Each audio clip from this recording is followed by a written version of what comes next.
بسم اللہ الرحمن الرحیم۔ جو لوگ اللہ کی طرف پلٹتے ہیں اور استغفار کرتے ہیں وہ اللہ کے محبوب ترین بندے ہوتے ہیں، پسندیدہ لوگ ہوتے ہیں وہ اللہ کے۔ اور اللہ قرآن میں فرماتا ہے کہ اللہ توبہ کرنے والوں کو، رجوع کرنے والوں کو، گناہوں سے پلٹنے والوں کو، پاکیزہ رہنے والوں کو، صاف رہنے والوں کو پسند کرتا ہے۔ توبہ کرنے کا پہلا فائدہ یہ ہے کہ اللہ کی محبت انسان کو حاصل ہوتی ہے، محبوب بندوں میں شمار ہوتا ہے اس کا، کیونکہ اللہ توبہ کرنے والوں کو بہت پسند کرتا ہے۔ دوسرا فائدہ توبہ کرنے سے جو انسان کو ملتا ہے وہ یہ ہے کہ توبہ کرنے والے کو اللہ بخش دیتا ہے، معاف کر دیتا ہے، اس کی خطاؤں کو بخش دیتا ہے۔ اللہ رب العزت قرآن کی سورہ طٰہٰ میں فرماتا ہے کہ میں ان لوگوں کو معاف کرتا ہوں جو مجھ سے توبہ کرتے ہیں لیکن وہ ایمان والے ہوں اور نیک کام کرنے والے ہوں۔ توبہ کرنے کے بعد اس کا ہرگز یہ مطلب نہیں ہے کہ اجازت مل گئی ہے ہمیں گناہ کرنے کی۔ توبہ کرتا ہے ایمان والا انسان اور پھر نیک کام کرتا ہے، پھر اللہ رب العزت فرماتا ہے کہ میں ان لوگوں کی توبہ قبول کرتا ہوں، اور پھر وہ ایمان لائے اور توبہ کرتے رہے اور پھر وہ نیک عمل کرتے رہے اور جم جائیں، اڑ جائیں اللہ کے راستے میں۔ تیسرا فائدہ توبہ کرنے کا یہ ہے کہ اللہ غم سے نجات دے دیتا ہے، پریشانیوں سے نجات دیتا ہے اور مشکلوں سے نجات دیتا ہے۔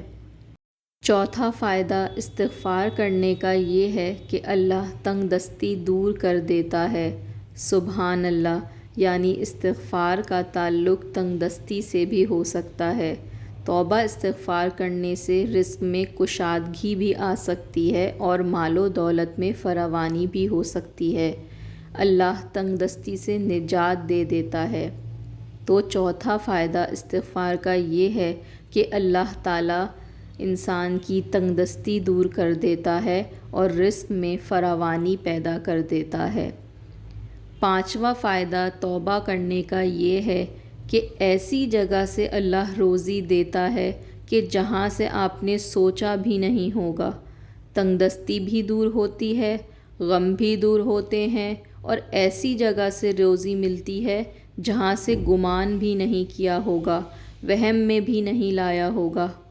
ابو داؤد کی روایت میں ہے، جو شخص استغفار کو لازم کر لیتا ہے تو اللہ تعالیٰ اس کے لیے ہر غم سے نجات کا راستہ نکال دیتا ہے، ہر غم سے اللہ نجات دے دیتا ہے۔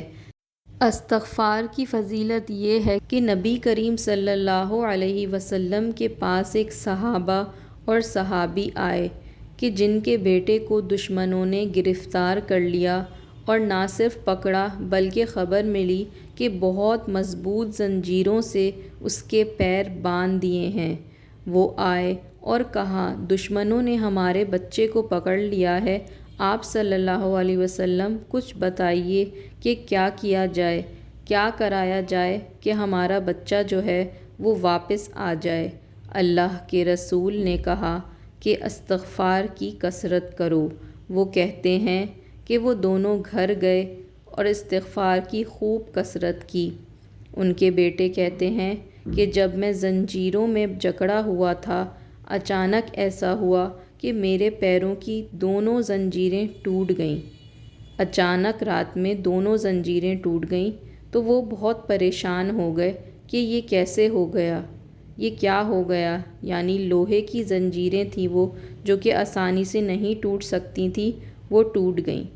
پھر وہاں میں نے ایک اونٹنی پکڑی اور اس پر سوار ہو کر میں بھاگنے لگا تو باقی سارے اونٹ میرے پیچھے بھاگنے لگے۔ مجھے تو جان بچانی تھی اس لیے میں بھاگ رہا تھا، لیکن باقی سارے اونٹ میرے پیچھے آنے لگے۔ اس کے بعد وہ اپنے گھر آ گئے، والدین سے ملے تو والدین بہت خوش ہوئے اور اللہ کے رسول صلی اللہ علیہ وسلم کے پاس اپنے بیٹے کو لے کر گئے کہ اللہ کے رسول صلی اللہ علیہ وسلم ہمارا بیٹا واپس آ گیا ہے، استغفار کی برکت دیکھیے، ہمارا بچہ واپس آ گیا ہے، ہمارا غم دور ہو گیا، اللہ نے برکت دے دی۔ اب ہم ان اونٹوں کا کیا کریں؟ تو بیٹے نے کہا کہ میں نے اپنی جان بچانے کے لیے اونٹنی کی سواری کی تھی، یہ سارے اونٹ میرے پیچھے آ گئے۔ تو اللہ کے رسول نے فرمایا، یہ رزق ہے جو اللہ نے تمہیں دیا ہے، بغیر سوچنے کے ایسی جگہ سے دیا کہ تم نے سوچا بھی نہیں تھا، اب تم استعمال کرو ان اونٹوں کو۔ اور ان کو سارے اونٹ دے دیے۔ استغفار کی برکت سے ایک تو جان بچ گئی، اوپر سے رزق بھی مل گیا۔ یعنی کتنے فائدے ہیں استغفار کے۔